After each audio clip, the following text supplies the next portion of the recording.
só vai levando, empurrando com a barriga o nosso emprego, o nosso casamento, a nossa vida, a nossa saúde. Quanto mais a gente faz isso, mais um pecado isso é.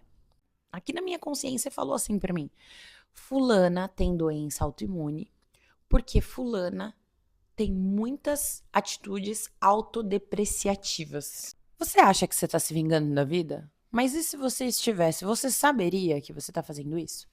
Eu quero compartilhar com você hoje duas histórias. A primeira é de uma aluna e a segunda é de uma amiga que eu vim hoje conversando com ela e eu não pude deixar de compartilhar essa reflexão porque eu achei que realmente fazia muito sentido trazer isso pra cá. Tô até com roupa de personal ainda. Cheguei e falei, eu preciso falar sobre isso. Então eu vou contar a história resumida. Fica até o final pra você entender do que se trata. E me dá a sua opinião. Me fala se você acha que isso é uma vingança da vida, se você concorda, se você não concorda, e me conta se você também faz isso. Uma das minhas alunas tem doenças autoimunes, e ela não tem só uma não, ela tem várias. E teve um dia que eu tava aqui em casa meditando, eu medito todos os dias de manhã, e me veio uma voz, aqui na minha consciência falou assim pra mim: fulana tem doença autoimune, porque fulana tem muitas atitudes autodepreciativas, né? Ainda por cima, a voz falou difícil. Eu pensei, caraca, como que eu vou falar isso pra fulana, né? Do nada eu chego, personal trainer mística, fala, ó, ouvi uma voz, falou comigo. E foi o que aconteceu. Cheguei pra ela, falei, olha, fulana, e eu amo fulana, tá? Eu amo fulana, fulana me ama. Olha, fulana, eu tava aqui meditando, não sei nem como que eu vou te falar, mas ouvia uma voz assim, assim, assado, e que falou isso, isso e isso. E ok, essa situação faz 2 anos. 2 anos depois, ela começa a ter tantos problemas, muitos problemas no trabalho, problema de família. E as coisas que começaram a acontecer com ela, isso foi deixando com que ela, isso foi fazendo com que ela ficasse muito estressada e ela ficava cada vez mais doente. E eu falei pra ela, fulana, você precisa tratar essas coisas na terapia, porque tudo o que acontece na sua vida, você somatiza, vai pro teu corpo. E, desculpa te falar, mas é porque você não tá sabendo lidar com as suas emoções. Então, todas as coisas que acontecem viram uma doença em você. E aí, fulana não acreditou. Não, não é possível, você tá falando pra mim, então, que eu invento essas doenças? Não, não. Inventar doença é uma coisa.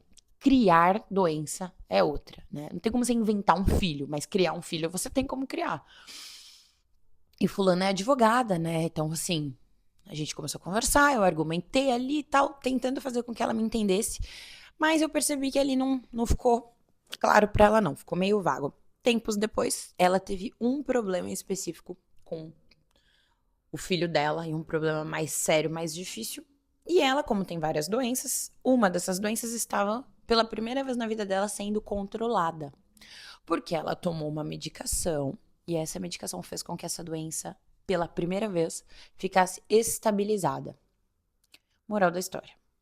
Começou a acontecer esse problema com o filho dela e ela ficou muito abalada.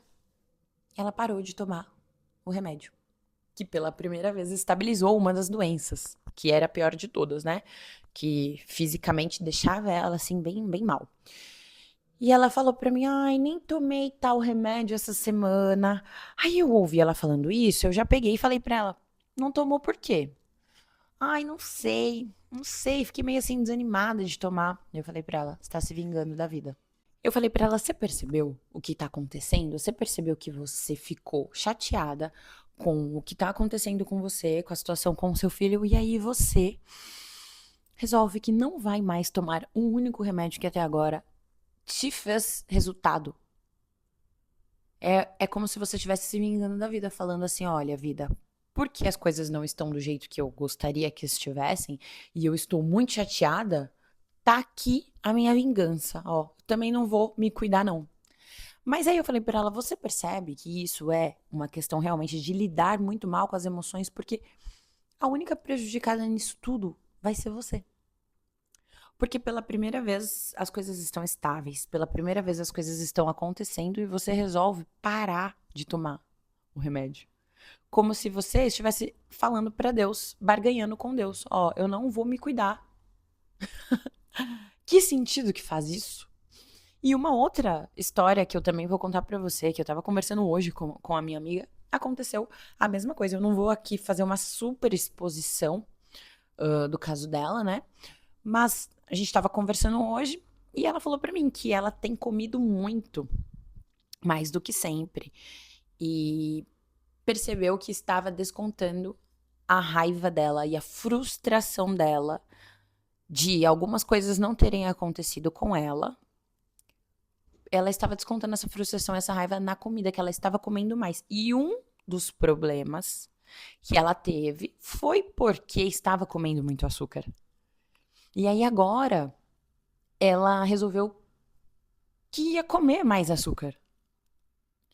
E hoje eu conversando com ela, ela falou assim: olha, eu nem percebi que isso estava acontecendo, mas eu percebi que era ali uma birra. E é uma birra, e é mais que uma birra, é uma vingança também. É como se dentro da nossa cabeça a gente pensasse assim, cara, as coisas não foram como eu gostaria e por isso eu tô aqui me ferrando mais. Sabe aquele termo que o professor Hélio Couto usa, autossabotagem? É mais ou menos isso. É como se a gente se sabotasse. Meu casamento não está como eu gostaria. Aí o que eu faço? Eu pioro ele, eu causo mais briga, eu causo mais. Eu tenho mais crises. A minha saúde não está como eu gostaria, então o que eu faço? Aí é que eu não faço nada. É aquela história, já que as coisas não aconteceram como eu queria, eu vou fazer isso. Já que o meu corpo não está como eu gostaria, eu vou fazer isso. Eu vou acabar me ferrando mais. E eu penso, quantas vezes a gente não faz isso?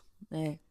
Quantas vezes a gente não começa uma coisa, a gente para, porque as coisas não saíram como a gente gostaria. E isso acaba que atrasa ainda mais os processos. Quantas vezes eu já não pensei também em não gravar mais aqui pro YouTube, porque eu não estava tendo o alcance e visibilidade que eu gostaria. Mas aí, de repente, quando a gente começa a perceber que isso é uma infantilidade da nossa parte, porque eu também me incluo muito nisso, a gente começa a perceber que é uma infantilidade e que não é assim que se resolvem os problemas. Eu entendo que existe a hora certa de desistir e de insistir. Existe a hora certa, mas qual é o nosso sonho? No último vídeo que teve aqui no canal, eu falei sobre bússola, sobre sonho, sobre âncora, sobre ter esperança. E esperança é um alvo. A âncora é o símbolo da esperança. E por que ela é o símbolo da esperança? Porque ela ancora, porque ela deixa a gente fixo, preso em um alvo. A palavra pecado significa errar o alvo. Então, o pecado, na verdade, é o contrário da esperança, porque quando a esperança ela te move para um lugar, ter esperança é ter um alvo, o pecado é o contrário. Você erra o alvo, você sai daquele lugar, você sai daquilo que você se programou. E não ter um sonho, não entender qual é o seu sonho, qual é o meu sonho, e a gente não seguir em busca daquele sonho é um pecado. Porque é aí onde a gente erra o alvo. Quando a gente se coloca à mercê da vida, esquece de sonhar, esquece de ter um plano, porque muitas vezes a gente vive assim. A gente só vai vivendo, só vai levando, empurrando com a barriga o nosso emprego, o nosso casamento, a nossa vida, a nossa saúde. Quanto mais a gente faz isso, mais um pecado isso é. Porque a gente erra o alvo. Como é que a gente vai acertar um alvo que a gente nem tá mirando? Um alvo ele serve para você saber a direção e o que você tem que seguir. Como a gente vai acertar um alvo se a gente nem tem um? Por isso é que é tão importante sonhar, saber o que quer, colocar no papel, desenhar, escrever, passar tempo observando as coisas que são importantes, passar tempo observando as ideias, os planos, e a gente começa a entender quais são as resistências que nós mesmos criamos para fazer aquilo acontecer. Eu gosto muito de ouvir algumas palestras da professora Lucilena Galvão que falam que quanto mais resistência a gente tem em fazer algo, mais é ali que está o nosso propósito, mais tá ali naquela resistência, naquilo que a gente tem resistência, tá mais perto, cada vez mais perto, mais quente do que é que a gente precisa fazer para ser feliz, pra gente conseguir dar passos em direção a uma vida melhor, a um sonho.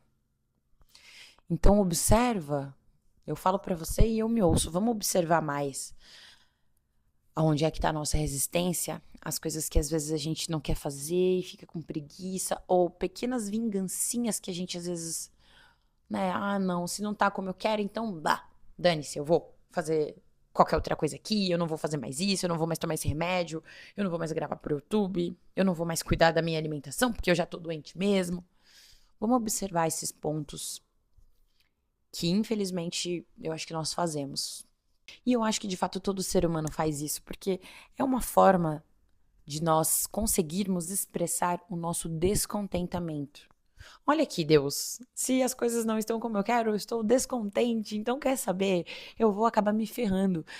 Mas é que não é pro outro, porque ninguém tá nem aí. E não é assim que a gente vai ser ajudado, não é assim que Deus vai nos ajudar.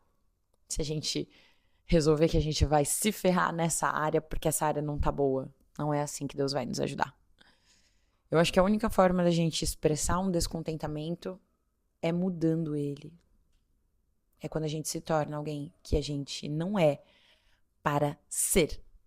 A gente começa o processo de mudança, de ser uma pessoa melhor, um desenvolvimento pessoal. A gente começa esse processo e a gente se torna pessoas melhores e mais evoluídas. E é assim que a gente expressa o nosso descontentamento. Não é tramando uma vingança contra as pessoas, contra a vida, contra Deus. Não é segurando uma raiva, segurando uma mágoa que a gente vai expressar o nosso descontentamento. É de fato quando a gente solta, perdoa, libera e transmuta. Essa é a transmutação. Transmutar significa transformar. Você transforma aquele estado, um estado sólido, de dor, de peso, para um estado líquido, para um estado mais leve, mais fluido. Isso é alquimia total. E é isso que eu desejo para nós, que a gente saiba cada vez mais transmutar os estados, perdoar, soltar, que a gente saiba lidar melhor com os nossos problemas, com as nossas dores, com os nossos descontentamentos e que a gente saiba sair do outro lado de tudo que acontece com a gente saiba sair mais leve, mais felizes ou talvez menos amargos, que as dores que a gente passe no meio do caminho, que elas sirvam para isso. É o que eu desejo muito isso para nós. Tá certo? Então eu espero que esse vídeo tenha te ajudado. Se você ainda não é inscrito no canal, se inscreve.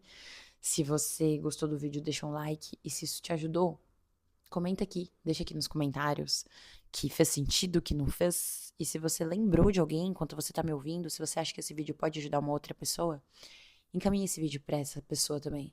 Pra que ela seja ajudada, pra que ela não se vingue da vida, pra que ela continue fazendo as coisinhas que ela tem que fazer, cuidando da saúde, trabalhando, vivendo bem ali, produzindo, fluindo, porque é isso que nós viemos fazer aqui na Terra. A gente veio evoluir, crescer.